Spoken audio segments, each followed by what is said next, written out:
के विरोध। ताजा उदाहरण, महाराष्ट्र में 6 लाख मुर्गियों को मार डाला। क्या तर्क है? एवियन फ्लू होगा। हुआ है किसी को? लगभग 15 दिन हो गए हैं, मैं पूरे भारत के कई हॉस्पिटल्स के साथ लगातार संपर्क में हूं कि आपके पास कोई एवियन फ्लू का केस आया हो तो बताइए। कहीं नहीं आया। फिर 6 लाख मुर्गियों को मार डाला किस आधार पर? कि उनसे वायरस फैल सकता है।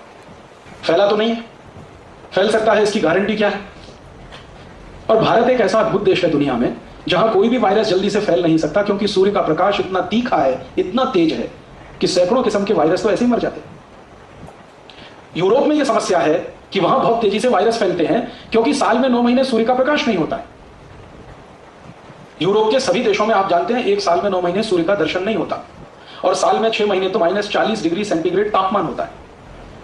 तो इतने ठंड वाले इलाके में अगर कोई फ्लू फैले, वायरस फैले, बैक्टीरिया बने और वो मल्टीप्लाई करे तो समझ में आता है, क्योंकि उसको कंट्रोल करने की कोई व्यवस्था नहीं है। भारत जैसा तो देश दुनिया में अद्भुत है, जहां साल के 12 महीने सूर्य प्रकाश मिलता है, हर दिन सूर्य प्रकाश मिलता है, और आजकल का समय तो 38 डिग्री सेंटीग्रेड का है, जिसमें कोई वायरस पनपना ही बहुत मुश्किल है।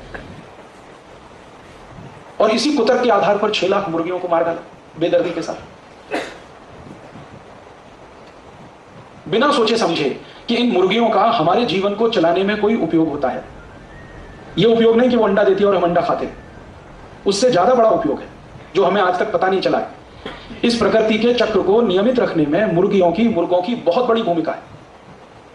हमारे शरीर को नुकसान पहुंचाने वाले जो छोटे जीव हैं, जो शरीर के शत्रु हैं, उनको खाने का काम ये मुर्गी और मुर्गे करते रहते हैं। चुन चुन के उठा लेते हैं जमीन पे से, ताकि मनुष्य सुरक्षित रहे। तो हम मनुष्यों को सुरक्षा देने के काम में जो मुर्गी और मुर्गे लगे हैं, उन मुर्गे और मुर्गियों को मनुष्य को बचाने के कुतर्क के आधार पर कत्ल करवा दिया सरकार।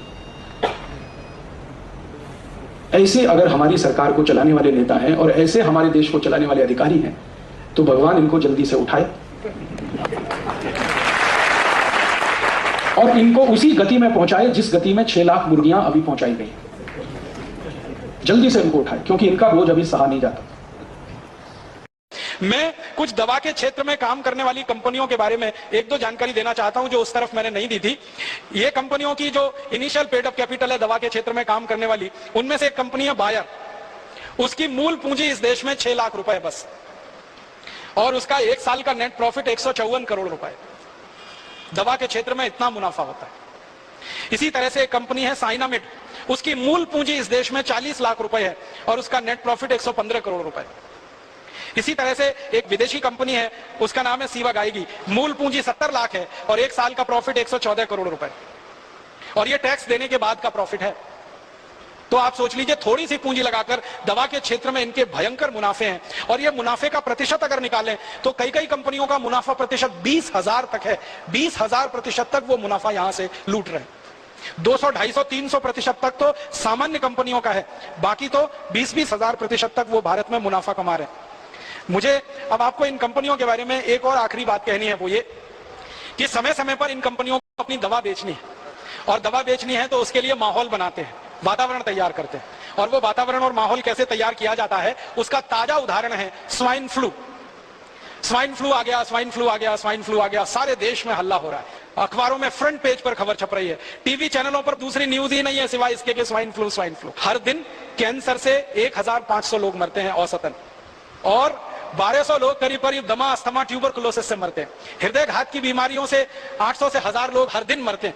तो इतनी बड़ी मौत के आंकड़े हैं, कैंसर, हार्ट अटैक, दमा, अस्थमा, ट्यूबरकुलोसिस, उसके बारे में मीडिया में कोई चर्चा नहीं है। Swine flu, swine flu, swine flu. इसका एक रहस्य है। रहस्य इसका यह है कि कैंसर का वैक्सीन नहीं बनता, ट्यूबरकुलोसिस का वैक्सीन नहीं बनता, दमा का वैक्सीन नहीं बनता, अस्थमा का वैक्सीन नहीं बनता, हृदय घात का वैक्सीन नहीं बनता। मतलब सीधा सा ये है, जिन बीमारियों के वैक्सीन नहीं बन सकते उन बीमारियों पर मीडिया चर्चा नहीं करता, क्योंकि उनसे कंपनियों को कोई बड़ा लाभ होने की गुंजाइश नहीं।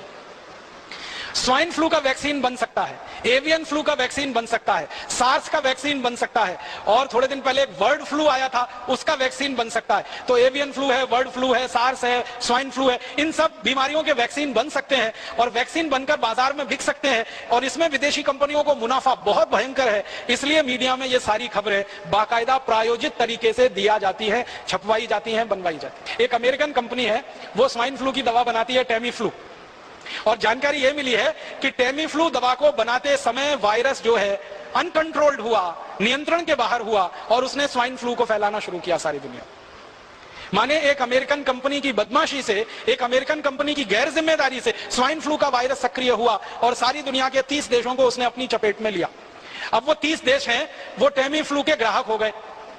वायरस निकला अमेरिका से, ग्राहक हो गए उनके दुनिया के 30 देश के लोग। अब वो सब लोग जिनको स्वाइन फ्लू होने की संभावना है या हो गया है, डॉक्टर उनको एक ही दवा लिख रहे हैं, टेमी फ्लू खाओ, टेमी फ्लू खाओ, टेमी फ्लू खाओ। जो विद्वान डॉक्टर हैं और जो इन कंपनियों के चक्कर में नहीं फंसते हैं, ऐसे भी कई डॉक्टर हैं, वो बता रहे हैं कि टेमी फ्लू बिल्कुल मत खाओ, क्योंकि आपने टेमी फ्लू खाया तो ये स्वाइन फ्लू का जो वायरस है ये स्ट्रक्चर बदलने में माहिर है, तुरंत नया स्ट्रक्चर ले सकता है और वो नए स्ट्रक्चर में रेजिस्टेंस आ सकता है, फिर कितना भी टेमी फ्लू खाना ठीक ही नहीं होने वाले। तो ऐसा पूरे देश में आतंक और माहौल फैला दिया। और ये आतंक और माहौल के दो ही उद्देश्य हैं। पहला उद्देश्य है ज्यादा से ज्यादा टेमी फ्लू दवा बेचना, जो पिछले दसियों साल से इस कंपनी ने उत्पादन करके गोडाउन में भरी हुई है, अब वो गोडाउन खाली करना है। अब ये गोडाउन कोई ऐसा गोडाउन नहीं है जो टूथपेस्ट का हो, रोज इस्तेमाल करें और फेंक दें। ये गोडाउन तो तभी खाली होगा जब कोई दवा का आतंक हो, वायरस का आतंक हो और डर हो और दहशत हो। डर, दहशत और आतंक के चलते आदमी मजबूर हो जाता है महंगी से महंगी दवा खाने के लिए और महंगे से महंगा इलाज करने के लिए। तो ये स्वाइन फ्लू का वायरस इसी तरह का एक प्रोपेगेंडा है। मुझे तो एक ही बात कहनी है, वो ये कि ये स्वाइन फ्लू नहीं है, मीडिया फ्लू है। मीडिया ने पैदा कर दिया।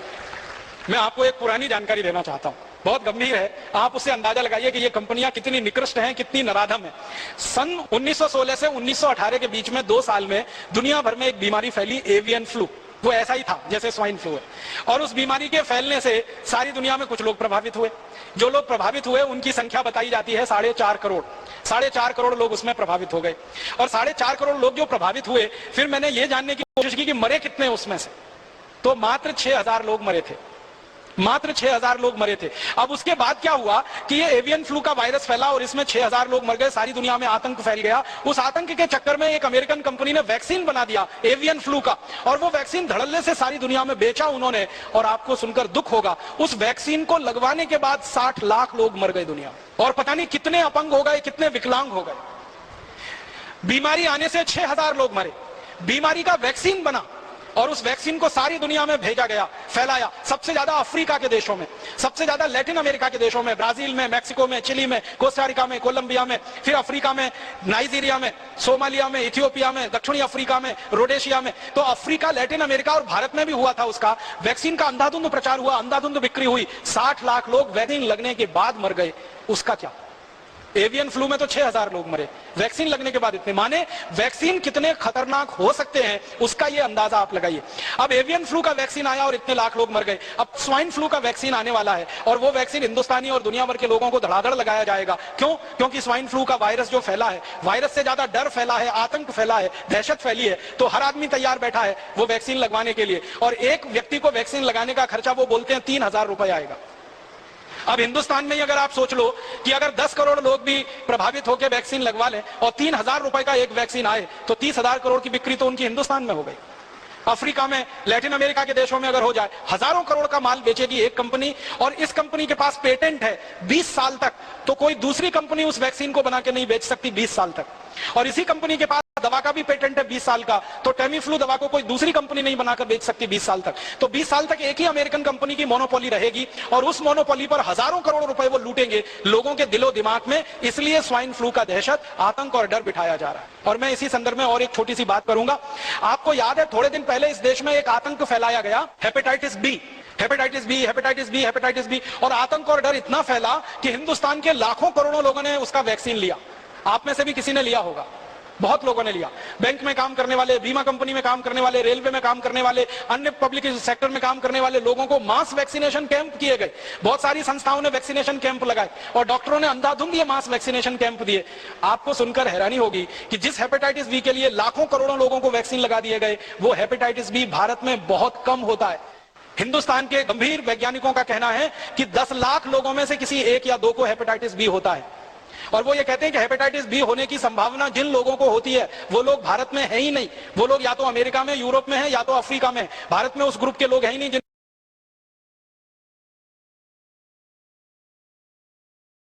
हमारे पुणे में अभी थोड़े दिन पहले मास वैक्सीनेशन का कैंपेन चला, हेपेटाइटिस बी। याद है? हर गली मोहल्ले चौराहे में हेपेटाइटिस बी का वैक्सीन लगता था।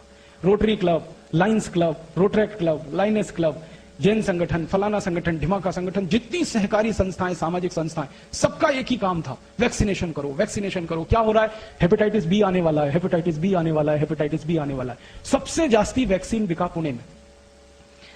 हम लोगों ने इस हेपेटाइटिस बी के मामले पर एक मुकदमा किया था बंबई हाई कोर्ट में, और जब मुकदमा किया तो अदालत ने आदेश दिया कि इसकी जांच करो, माइक्रो लेवल पे, सूक्ष्म स्तर पे जांच करो। जब जांच हुई तो पता चला कि हेपेटाइटिस बी नाम की बीमारी भारत में होती ही नहीं। बीमारी होती है हेपेटाइटिस ए। हेपेटाइटिस ए माने पी लिया, काविड़ कहते हैं मराठी में आप।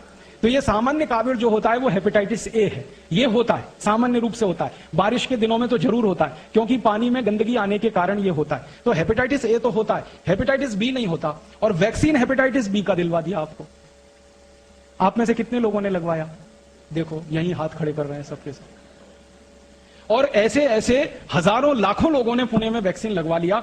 दो कंपनियों ने खूब बिजनेस कर लिया, खूब धंधा कर लिया, फिर मुंबई में कर दिया उन्होंने, फिर कोलकाता, फिर दिल्ली, फिर जगह जगह करके हजारों कोटि रुपए लूट लिया। बाद में अदालत का फैसला आया कि जब बीमारी नहीं है तो वैक्सीन क्यों लगाएं। तो अदालत ने आदेश दिया कि अगर कोई मास वैक्सीनेशन कैंप करेगा हेपेटाइटिस बी का तो उसको जेल में डाल देंगे। उस दिन के बाद से सब सामाजिक संस्थाओं ने बंद कर दिया, और उसी दिन से दोनों कंपनियों ने अपना धंधा भी बंद कर दिया। अब वो कंपनी वालों को मैं मिलता हूं, कहता हूं कि भाई अब क्यों नहीं बेचते तुम हेपेटाइटिस बी का वैक्सीन? तो उन्होंने कहा कि अब हमें बेचने की गरज नहीं है, क्योंकि जितना बनाया था सब बेच लिया हमने।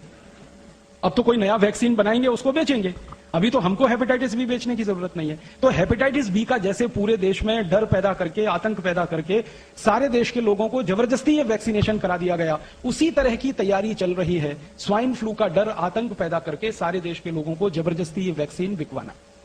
अब डर मुझे इस बात का है, दुख इस बात का है कि हेपेटाइटिस बी का वैक्सीन तो 500-700 रुपए का होता था, कहीं कहीं पे 1000 रुपए का था। ये स्वाइन फ्लू का 3000 रुपए का है। कंपनी को अंदाजा लग गया है कि 500-700 का वैक्सीन लगवा सकते हैं तो 3000 का भी लगवा सकते हैं। बस डर बिठा दो कि तुम मर सकते हो, तुमको ऐसा हो सकता है, तुमको वैसा हो। इनको ये हो सकता है।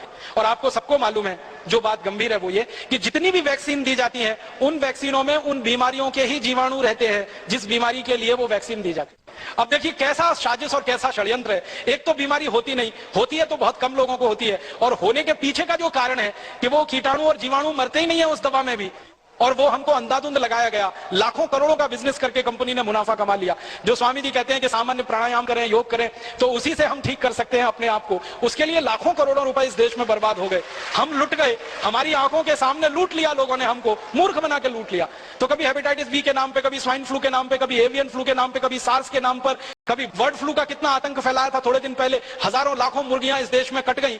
परिणाम जानते क्या हुआ? मुर्गियों की कमी पड़ गई तो सरकार ने विदेशों से मुर्गी इंपोर्ट करना शुरू कर दिया।